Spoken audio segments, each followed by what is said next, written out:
These journals contain stunning images of the construction of the Titanic and its near-identical twin, the Olympic. I found these journals at the University of Illinois Library. The journals, written between 1909 and 1911, take me back to a time before the Titanic sunk. They give me a new perspective and let me appreciate the enormity of the scale of the engineering of the Olympic-class ships. So, let me share with you some fascinating details about the Titanic and its twins, the Olympic and Britannic. The story starts here in the Harland and Wolff shipyard in Belfast, Ireland. This large framework, called a gantry, surrounds the ships as they are built. It supports the overhead cranes and scaffolding used by workers as they construct the Olympic and the Titanic. Notice that just beyond the far end of the gantry lies the Belfast harbor. Workers will build the Olympic here on the right, and then 9 months later, before the Olympic is finished, they will start on the left the Titanic. When completed, the Olympic stern, or rear end of the ship, will point toward the harbor. The ship's construction starts with its keel, seen here as a long, dark shape. The keel is the backbone of the ship and gives the ship rigidity. If we look at the keel from the land side, we see the keel blocks that support it.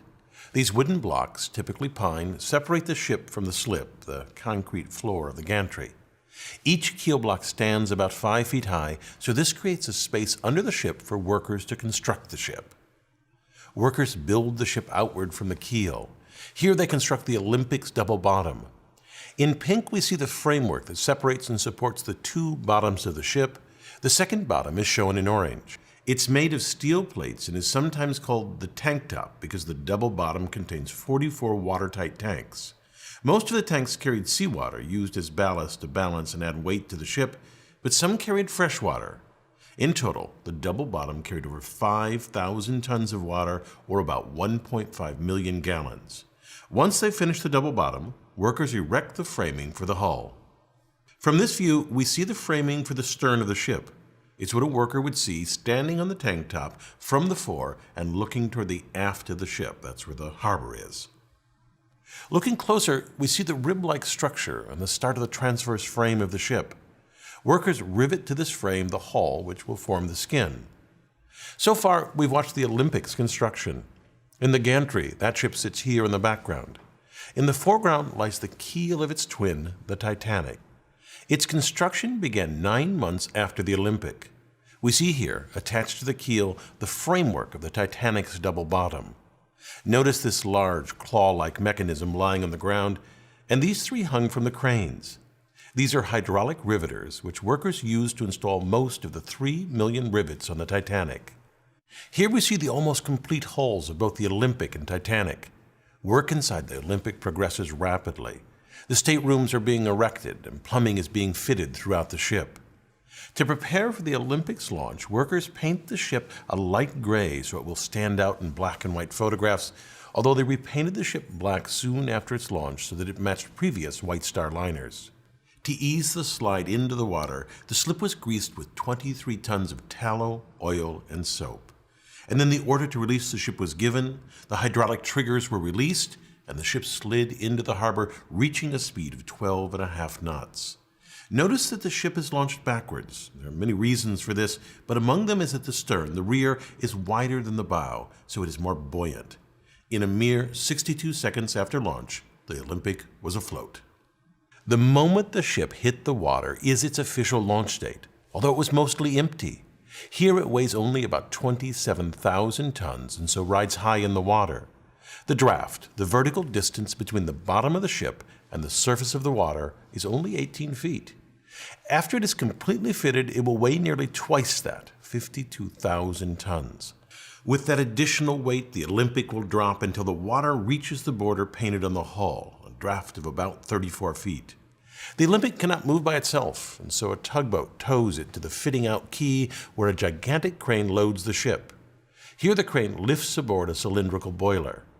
The final fitting, including attaching the propellers, is done in dry dock. And then, once everything is in place, the Olympic is ready for the sea. 7 months after this launch, the Titanic was launched.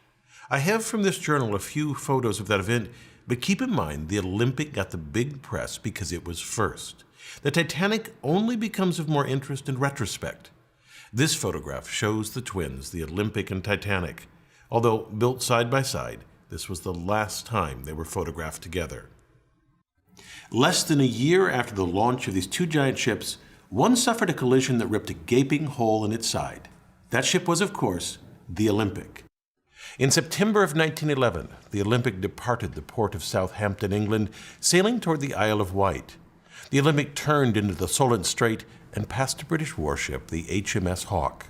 The Hawke's commander was surprised by the Olympic's wide turn, but he managed to take a safe position behind and to the right of the Olympic. The Hawke then increased its speed to pass the Olympic, but the Olympic's wake sucked the Hawke inward rapidly.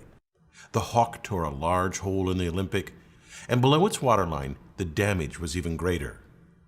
The bow of the Hawke was completely smashed in.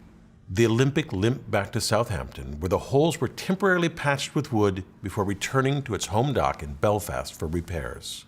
The Olympic's sibling also suffered a traumatic blow that caused it to tragically sink.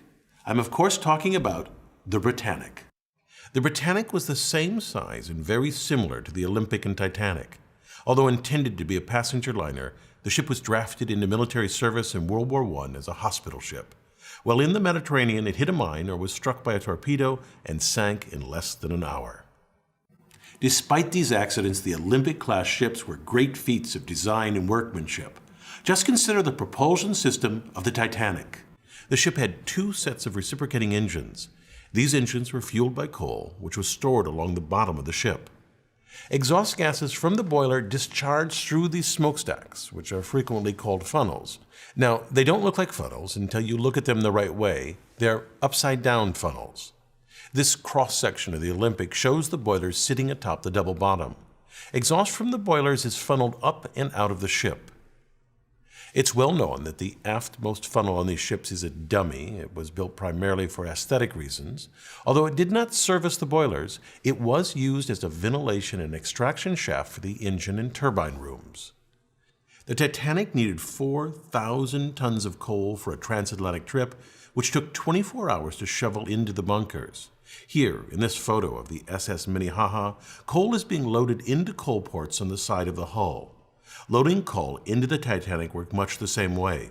This loading left streaks of coal dust on the hull, and so nearly all ocean liners at the time were painted black to help hide these traces of coal. After the advent of oil-fueled ships, lighter colors became more popular. As the Titanic crossed the Atlantic, 650 tons of coal per day was shoveled into cylindrical boilers where it was burned to produce steam. These boilers were nearly 16 feet in diameter. This picture shows a single boiler. Notice the two workers beside it. The steam was piped to these reciprocating engines. The engines, when viewed from the front of the ship, look like this. The orange is the piston rod, and inside the cylindrical casing is the piston. This worker peering out of this casing gives a sense of the engine's size. Excess steam from these engines was used to drive a turbine engine. This shows the turbine under construction and without its outer casing. Note the workers at the top. This is huge. If you look closely, you can see that the turbine is made of hundreds of individual blades. A shaft transfers power from the engines to the propellers. The ones on the left and the right were powered by the reciprocating engines, and each propeller weighed 38 tons, while the central propeller was powered by the turbine engine.